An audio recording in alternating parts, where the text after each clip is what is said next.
NASCAR has had its fair share of controversial figures throughout its history, dating back to the days of Prohibition and extending into the 1990s and beyond. We've compiled a list of 20 divisive drivers in NASCAR. But before we delve into that, please make sure to subscribe and hit that like button. Number 20, Norfleet. Norfleet has limited racing experience, having only participated in one lap of a late model race. She has never entered a NASCAR Touring Series race herself. Her father, Bobby, previously raced in the NASCAR Truck Series and later made allegations of racial discrimination against the organization in 2000. Number 19, Danica Patrick. Patrick achieved a single victory in IndyCar back in 2008 at MotoGP before transitioning to NASCAR in 2010. Some people questioned her readiness for full-time competition at the Sprint Cup level in 2013, citing her performance in the 2012 Nationwide Series. However, she did start on the front row for the 2019 Daytona 500 and finished in third place. Number 18, Denny Hamlin. Hamlin has had his fair share of controversies, including a feud with Joey Logano at Daytona and a dispute over blocking. He once spun Logano during a race at Bristol. Hamlin also refused to pay a $25,000 NASCAR fine for making a comparison between the Gen 6 and older cars. Number 17, Jimmy Johnson. Despite being a highly accomplished and respected driver, Johnson's position on this list is due to his success during a time when winning championships was less likely. His 5 Sprint Cup titles are still noteworthy, especially considering that under the current chase for the Sprint Cup system, he would have only won championships in 2007 and 2010. Number 16, Brad Keselowski. Keselowski, the reigning Sprint Cup champion at the time, drew attention for his aggressive driving style, as seen in his victory at Talladega in 2009 when he sent Carl Edwards crashing into the catch fence. He is known for being outspoken and made headlines for his outburst against Jeff Gordon and Clint Bowyer in 2012. Keselowski faced criticism for appearing intoxicated during post-race interviews sponsored by Miller Lite. Number 15, Kyle Busch. Busch isn't widely recognized as one of the best drivers, but he takes pleasure in taunting and mocking the crowd after a win. His conflicts with Kevin Harvick, Richard Childress, and Ron Hornaday in 2011 stood out, including an intentional collision with Hornaday's truck at a Texas race while caution flags were displayed. Number 14, Richard Petty. Richard Petty holds the NASCAR record for the most wins and was supported by a loyal fan base and a skilled pit crew. However, his career was marred by disqualification after winning a race in 1983 due to using an engine that exceeded the regulations. Petty subsequently left Petty Enterprises to race for Mike Curb, where he won his final 2 races before retiring. Number 13, Robbie Gordon. Gordon's impulsive nature often led to altercations during his racing career, such as his confrontation with Kevin Conway in the Las Vegas garage, helmet toss at Michael Waltrip in New Hampshire, and spin-out of Marcos Ambrose in Montreal. His privately owned team frequently clashed with NASCAR officials, resulting in a $100,000 fine at Daytona in 2008 for using a non-official bumper. Number 12, Tony Stewart. Tony Stewart stands out among NASCAR drivers for his off-track behavior, but he has never faced severe punishment for it. He has a history of criticizing tire manufacturer Goodyear and struggled with anger issues early in his career, especially in his dealings with the media. Recently, he has been vocal about the dangers and costs of restrictor plate racing. Number 11, Rusty Wallace. Wallace won the non-points race known as the Winston in Charlotte, which inspired the character Russ Wheeler in the movie Days of Thunder. After his victory, a fight broke out on pit road and he won $200,000 for his team. Number 10, Kevin Harvick. When Harvick replaced the late Dale Earnhardt, he faced immense pressure. At the start of his career, his behavior often resembled that of a spoiled brat rather than a serious competitor. NASCAR suspended him for 1 race from the Cup Series after incidents with Greg Biffle and Coy Gibbs during the 2002 season.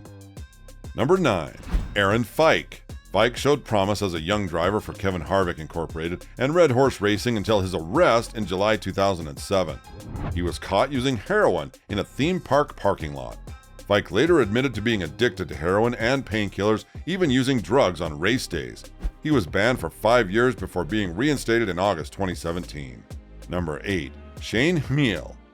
Meal, despite having a renowned father in crew chief and team manager roles, faced multiple bans from NASCAR due to failed drug tests. His off-track issues eventually led to a permanent ban from racing.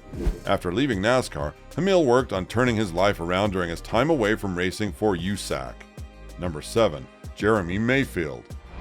Mayfield, a two-time chase participant and driver for Evernham Motorsports, had a strained relationship with team owner Ray Evernham in 2006. The revelation of Evernham's relationship with development driver Aaron Crocker further strained the working dynamics. Mayfield was barred from participating in or managing professional sports teams due to a positive drug test in May 2009, which ultimately led to his retirement. Number 6. Dale Earnhardt Jr. Outside of Earnhardt's devoted fanbase, he is recognized as a divisive racer. Known as the Intimidator, Earnhardt was willing to deliberately wreck other drivers to gain the lead in the final laps. His victory in the 1990 championship, despite Mark Martin's 20-point penalty for a carburetor infraction, was later deemed legal, fueling allegations of NASCAR's favoritism towards Earnhardt. Number 5. Kurt Busch. Busch, the 2004 Chase for the Cup winner, had numerous encounters with the law throughout his tumultuous career. He had conflicts with Jimmy Spencer and was charged with reckless driving while driving for Roush Racing. After a challenging 2017 season marked by suspension and probation due to inappropriate conduct with a reporter and confrontation with another driver, Busch took time off to focus on his mental health. He returned to racing in the following season with Phoenix Racing. Number 4. Curtis Turner. Curtis Turner is a significant figure in NASCAR history, primarily known for his notable endeavors in the early 1960s. One of his most notable contributions was his attempt to organize a union for NASCAR drivers in 1961. Turner believed drivers should have a voice to address concerns and improve their working conditions. However, this action didn't sit well with NASCAR founder Bill France Sr., who imposed a ban on Turner and union organizer Tim Flock. During his time away from the sport, Turner's absence was felt. Fans and fellow drivers alike missed his aggressive driving style and colorful personality. However, the ban was eventually lifted in 1965, allowing Turner to make a comeback to NASCAR. Number 3. Junior Johnson. Junior Johnson's story is intertwined with the bootlegging era of NASCAR's early years. Like many drivers of that time, Johnson turned to stock car racing as a legitimate outlet for his skills and the love of speed. He was renowned for his moonshining activities, but managed to avoid getting caught for his involvement in illegal alcohol production. However, Johnson did face legal consequences for operating an illegal still and served time in prison. Despite his brush with the law, Johnson's driving talent could not be denied. He became a successful and respected NASCAR driver known for his skill behind the wheel. In addition to his racing career, Johnson transitioned into team ownership. As a team owner, he continued to make waves with his competitive spirit and willingness to push the boundaries. He famously declared, "It's not cheating, it's being competitive," reflecting his mindset of pushing the limits within the rules. Number 2. Darrell Waltrip. Waltrip, known as Jaws, had a contentious relationship with his fellow racers, including Cale Yarborough, Bobby Allison, and Rusty Wallace. In 1980, he attempted to terminate his contract with DieGuard Racing, which didn't endear him to fans.